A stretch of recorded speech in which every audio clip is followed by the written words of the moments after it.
I'm happy to look in the camera now and say I never bet on baseball, and I never bet on Cincinnati Red baseball. Did you bet on baseball? Yes, I did, and that was my mistake. I was wrong. I just stupid. Worst thing I ever did in my life. Any player, umpire, or club, or league official or employee who shall bet any sum whatsoever upon any baseball game in connection with which the bettor has a duty to perform shall be declared permanently ineligible. Permanently ineligible. He can't play for shit. That's what baseball's greatest legends keep saying about Pete Rose. And they're not talking about his ability to hit a baseball or his talent as a player. They're talking about who he is as a person and what his actions meant for the entire sport of baseball and its legacy. Most people who follow baseball remember Rose as a legend, a guy with more hits than anyone in history, 4,256 hits spanning decades. 3 World Series championships won with his team, 17 All-Star selections throughout his career. The numbers are truly extraordinary and unmatched by any other player in baseball history. The statistics make him look like one of the greatest players ever to step foot on a baseball field. But that's not what Johnny Bench thinks about Pete Rose when asked directly. That's not what Joe Morgan believes about him as a person. That's not what Hank Aaron says when asked about Rose's place in baseball. That's not what Bob Gibson stands for as a pitcher who believed in purity. That's not what Mike Schmidt feels in his heart as someone who was Rose's friend. That's not what Goose Gossage knows to be true about the man and what he did. These men all played the game at the highest level possible. These men all understood baseball at the deepest and most profound level. These men all worked their entire lives to perfect the game and protect it. And these men all turned away from Pete Rose completely and utterly because they saw something beyond the statistics that made them unable to forgive him or support him. They saw his betrayal of everything baseball stands for. They saw his violation of the trust that makes the game work. They saw his choice to put money before integrity. And that's why they can't support him. If you're watching this right now because you want to understand why the greatest baseball players in history rejected Pete Rose despite all his hits and championships, then hit that hype button and let me know this story matters to you. Your hype helps spread this video to more people who care about baseball history and the truth about what went down. This isn't about whether Rose could hit a baseball. Everyone knows he could hit better than almost anyone. This is about integrity. This is about trust. This is about whether the rules matter. This is about whether character means anything in baseball. This is about why one person's actions can stain an entire sport and hurt millions of fans who believed in the game. The legends are about to explain why Pete Rose was shit, and it has nothing to do with batting average or home runs. The story of Pete Rose starts perfectly like something out of a movie. A guy nicknamed Charlie Hustle. Mickey Mantle gave him that name because he played with such intensity. Whitey Ford gave him that name because he competed so hard. They called him Charlie Hustle because he'd run hard to first base even when he got a walk, when most players would just jog down the line. Rose sprinted. Rose pushed every single day. He played every game like his life depended on it. He played every game like it was the World Series. He played every game like it was his last game on Earth. Year after year, the hits kept coming and accumulating. Thousands of them, tens of thousands of at-bats over a long career. By the time his career ended, he had the most hits of any player who ever lived in baseball history. The record seemed untouchable and unbreakable. His name was in the record books forever and always. Fans loved him and cheered for him. Teammates respected him and played hard with him. The baseball world saw him as a legend. Charlie Hustle, the guy who cared more than anyone else. The guy who would do whatever it took to win. The guy who had an unbreakable will to compete and succeed at all costs. But behind the scenes, something dark was happening that nobody knew about at first. Nobody saw it coming because it was hidden away. Nobody understood what Rose was doing in secret. When investigators finally revealed what Rose had been doing, when the truth came out into the open, everything changed forever. The legends who played with him saw his true nature. The legends who competed against him understood his real character. The legends who built the game with him could no longer support him. They couldn't forgive him. They couldn't move past it.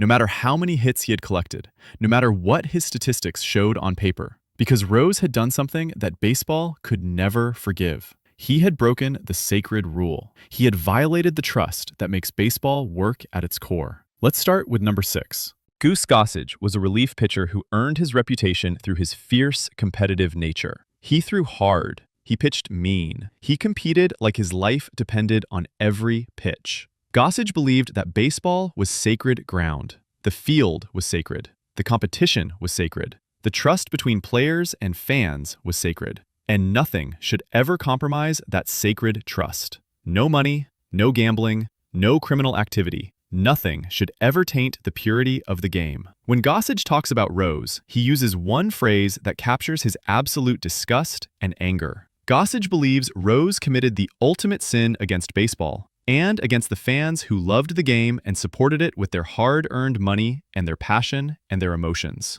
The fans spend money. The fans spend time away from their families. The fans spend their emotions on games. They do this because they believe the games are fair and honest. They believe nobody is trying to cheat them or manipulate the outcome. They believe the result is real and honest and hasn't been fixed or influenced by gambling interests. That belief is sacred and fundamental to baseball. That belief is what makes the sport work. When Rose started betting on games, when Rose put money on outcomes, he destroyed that belief completely. He violated the sacred contract between players and fans. Gossage compared Rose's gambling to a structural defect in a building foundation. Nobody can see the crack from outside. Nobody realizes there's a problem looking from street level. But the crack ruins the whole structure from the inside. It makes the whole thing unsafe and unstable and dangerous. That's what Rose did to baseball. He created an invisible crack in the foundation of trust that holds the sport together. Gossage was also angry about something else that bothered him deeply. He saw Rose making serious money after he got caught and exposed. Selling autographs for high prices,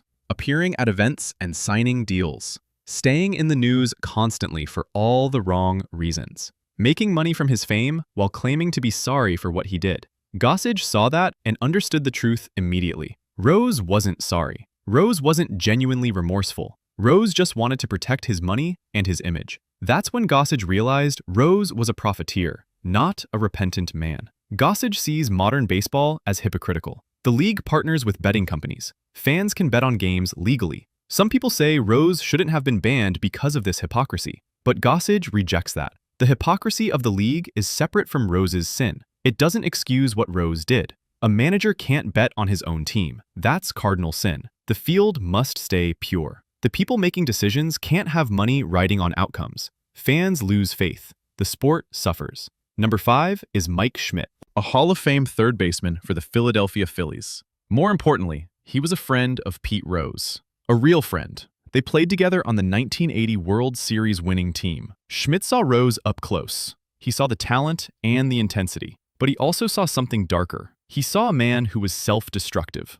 Rose surrounded himself with criminals, organized crime figures, people running illegal betting operations. Rose had opportunities to change his path. The commissioners told him exactly what to do. Come clean completely. Show real remorse. Distance yourself from criminals. Stop gambling forever. Start over with a clean slate. But Rose refused completely. He was stubborn about it. He was arrogant. He believed he was above the rules that apply to everyone else. Schmidt watched this happen repeatedly over many years. He got tired. He got exhausted watching a friend refuse to save himself. Every chance Rose had to change, he made the wrong choice. Every opportunity to fix things, he rejected it. Rose's ego was the problem, his biggest obstacle to redemption. Rose believed his hit total was like immunity from consequences. He thought being great at baseball meant rules didn't apply to him. He thought his talent was a pass card that exempted him from the rules everyone else followed. Schmidt watched Rose destroy himself repeatedly. That hurt deeply.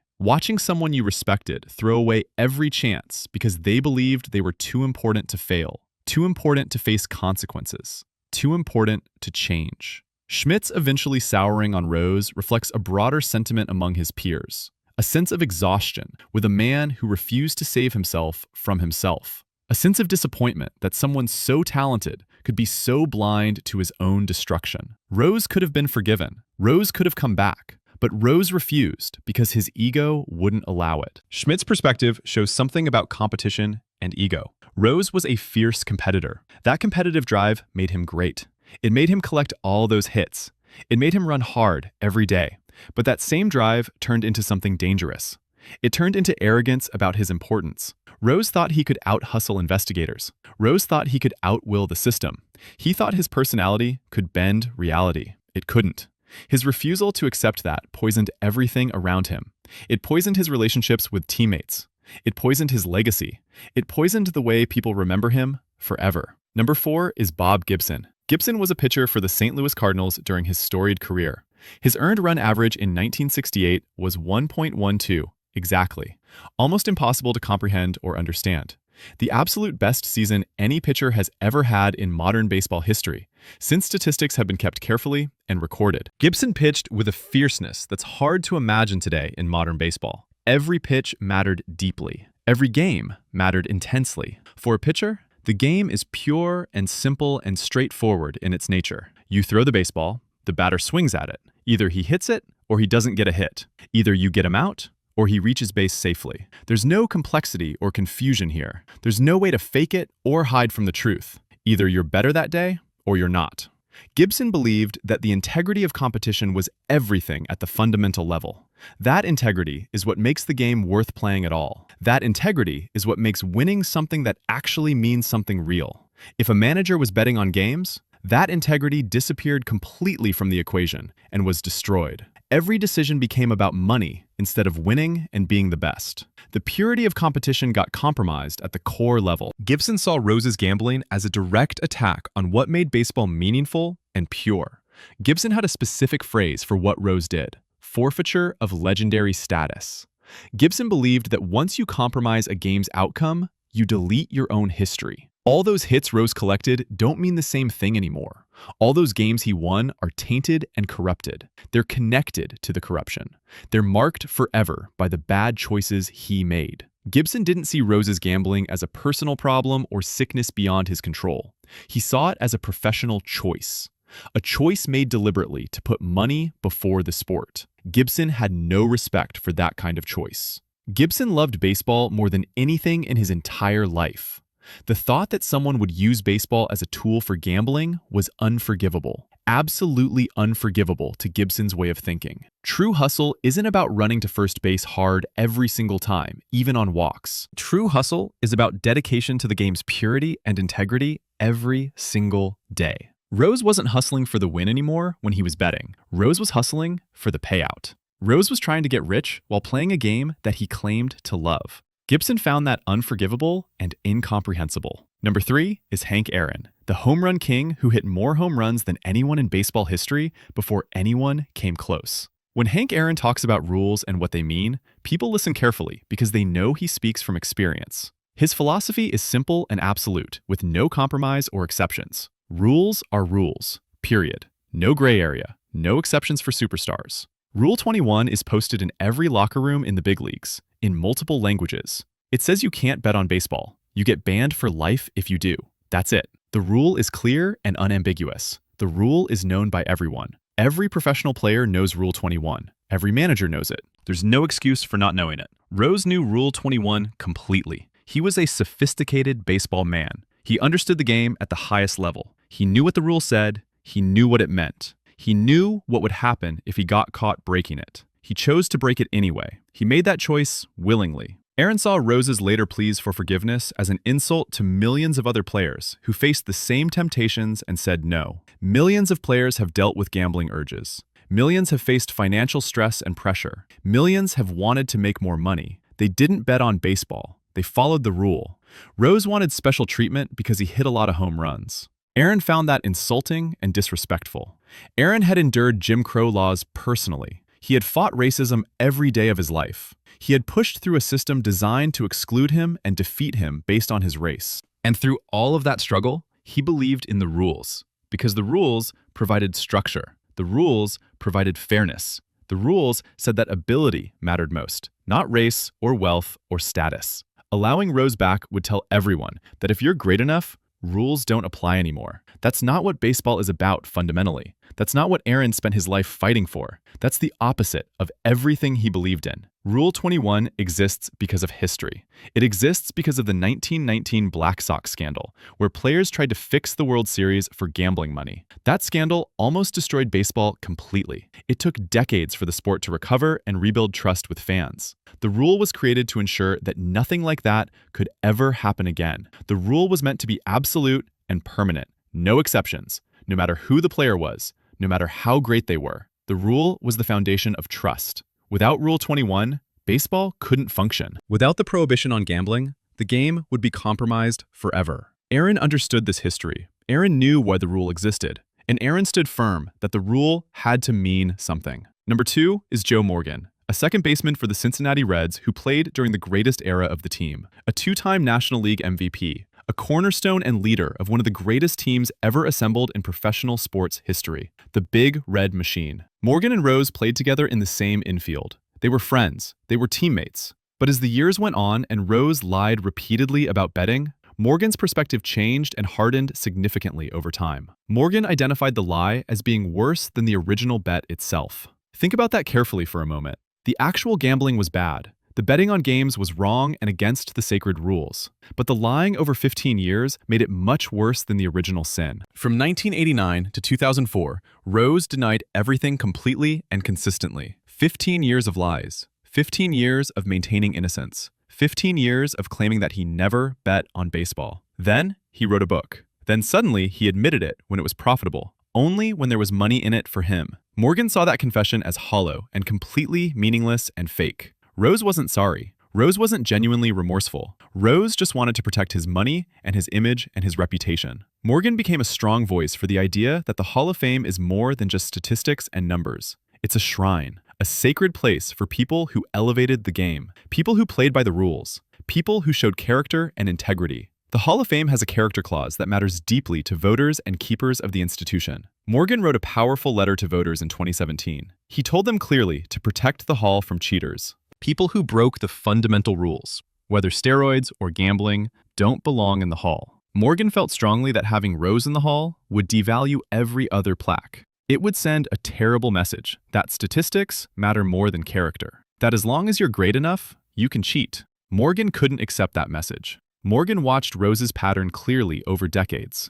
Denial after denial after denial. Then confession only when profitable. More defensiveness afterward. Continued gambling even after finally admitting it. Rose never learned his lesson. Rose never grew as a person. Rose never changed fundamentally. Rose just got better at managing his public image. Number 1 is Johnny Bench, a catcher for the Cincinnati Reds. The greatest catcher ever in baseball history without question. He was behind the plate during the same era as Rose. They were teammates. They won together. They celebrated together. They were part of something special together. But Bench saw something that nobody else could see. He saw the damage Rose was doing to the team's legacy and history. The 1975 and 1976 Reds were champions, dynasties, perfect. And then the Dowd Report came out in 1989. Investigators documented Rose's gambling, found betting slips, found calls to bookmakers.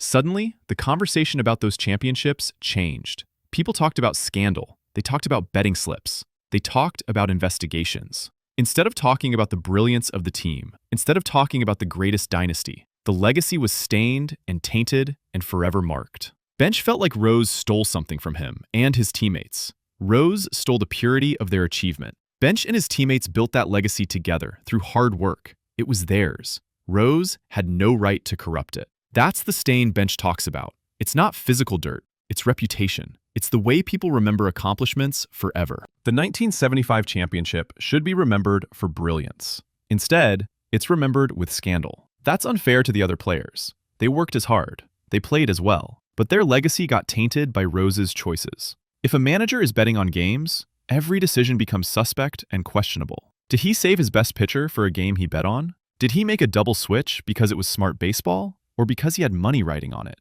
You can never know. And that not knowing ruins trust. It ruins the purity of competition. Bench understood the catcher-pitcher relationship better than anyone. That relationship requires absolute trust. Rose's gambling destroyed that trust. It destroyed the foundation of the Big Red Machine. In 1987, investigators found that Rose had placed 52 bets on Cincinnati Reds games. 52 bets in a single season. Each bet was between $2,000 and $10,000 per game. That's serious money. That's not casual betting for entertainment. That's profit motive. That's someone trying to make real money through gambling on his own team. Rose's defenders argue and say he only bet on the Reds to win. They say he never bet against his own team. They say he was trying to help the team and the players. But the legends of baseball see this reasoning completely differently. They understand the logical flaw. If Rose only bet on certain games to win, that means, by definition, he didn't bet on other games. That means he signaled his own lack of confidence in those other games. That means some games mattered to him financially while other games didn't.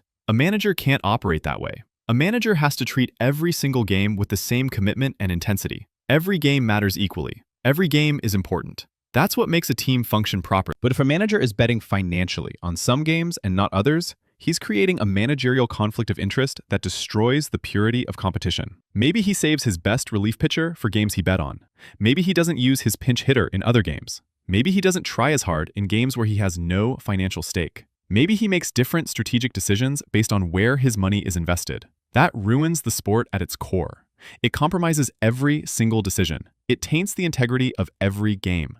It makes every decision suspect and questionable. The legends understood this logical problem immediately. The legends could see that betting on some games but not others created an impossible situation where competitive integrity became impossible to maintain. The Dowd Report came out in 1989. This investigation documented Rose's gambling thoroughly. It revealed the systematic nature of his betting. It showed that this wasn't a one-time mistake, but a pattern of behavior. Rose accepted a lifetime ban to stop the investigation from going further. Commissioner A. Bartlett Giamatti issued a powerful statement about integrity and fair play. The message was clear and unmistakable to everyone watching. This is unacceptable behavior. Baseball values integrity above all else in the world. But Rose didn't learn from it. He didn't change his ways. He went quiet and hoped people would forget about what happened. Then in 2004, when his book was being published and he could make money from a confession, Rose finally admitted to gambling. After 15 years of denials, after years of lying to the press, after years of claiming innocence, suddenly he admitted it when profitable. Bud Selig was the commissioner at that time. Selig refused to lift the ban.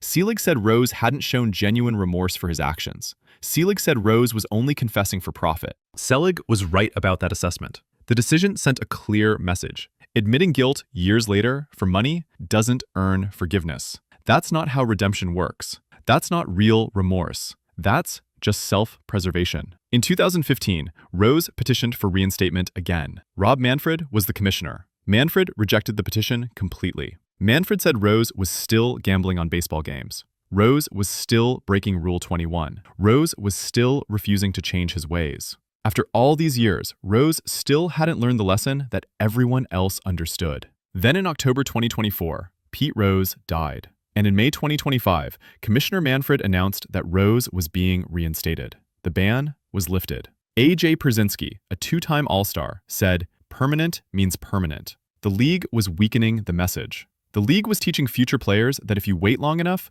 consequences go away. The legends see this reinstatement very differently than the league does. It confirms what they've believed all along. Rose avoided real consequences for decades. He lied consistently for years. He only admitted guilt when it was profitable for him.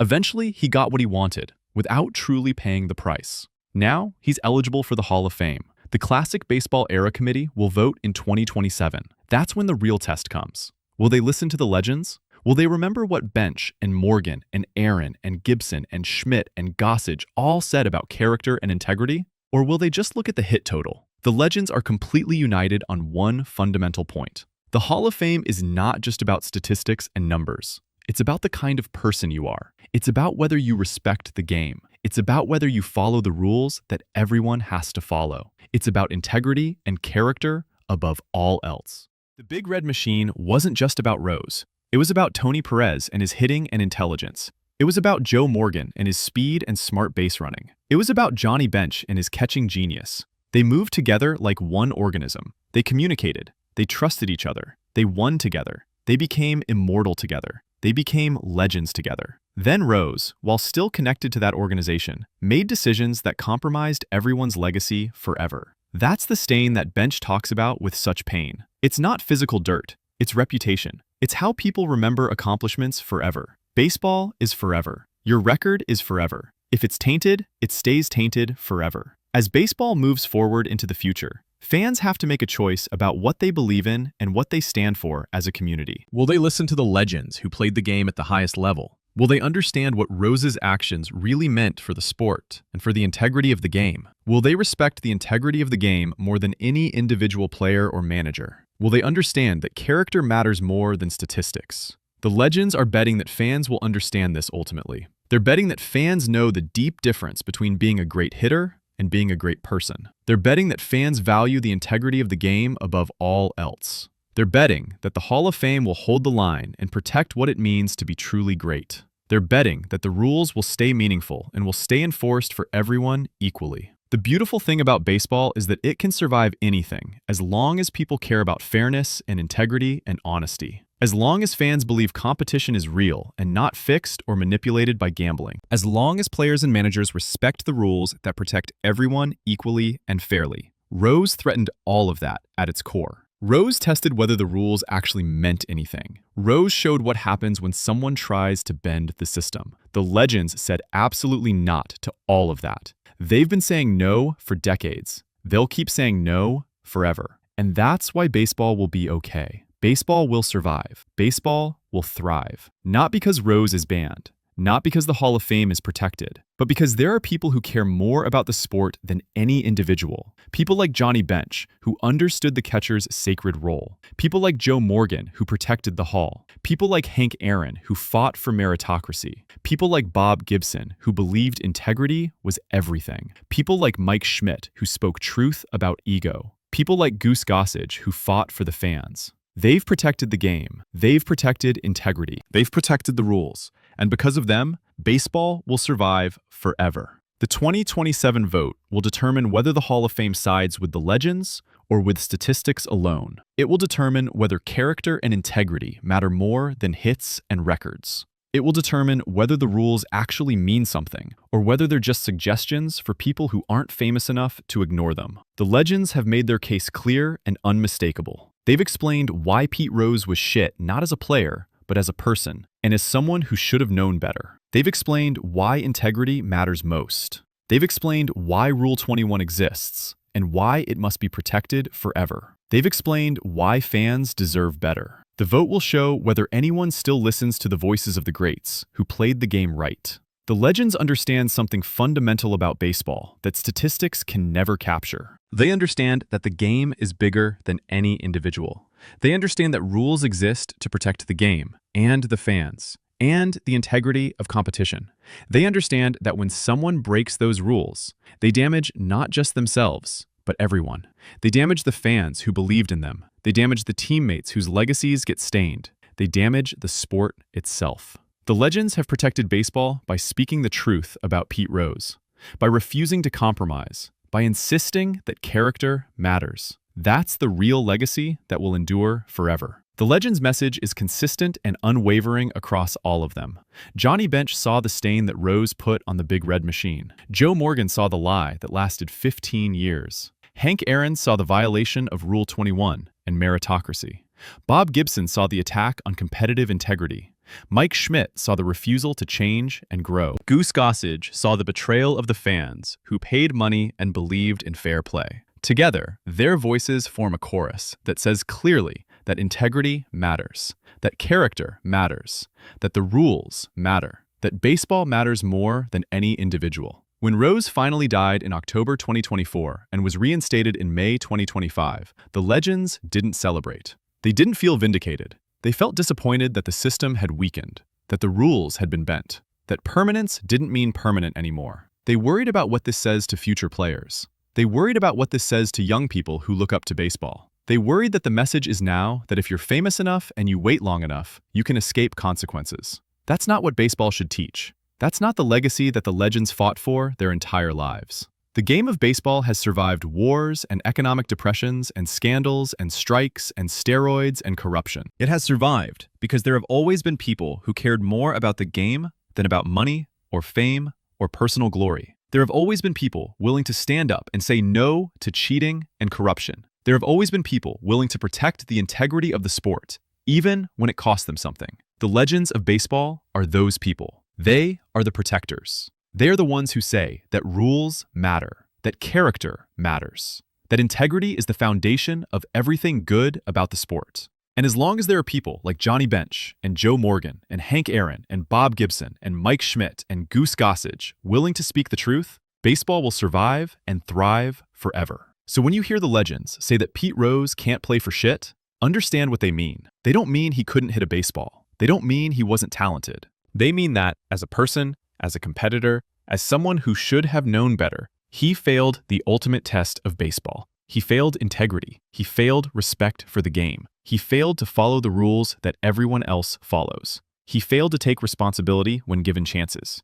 He failed to understand that the game is bigger than any individual player. That's what the legends mean. That's why they turn their backs on him completely. That's why they speak with such clarity and conviction about why he doesn't belong in the Hall of Fame. Because character matters more than statistics. Because rules matter more than talent. Because the sport matters more than any individual player ever could or should. The legends have spoken. The truth has been told. And baseball will be stronger because of their voices and their unwavering commitment to protecting what they love most about the game.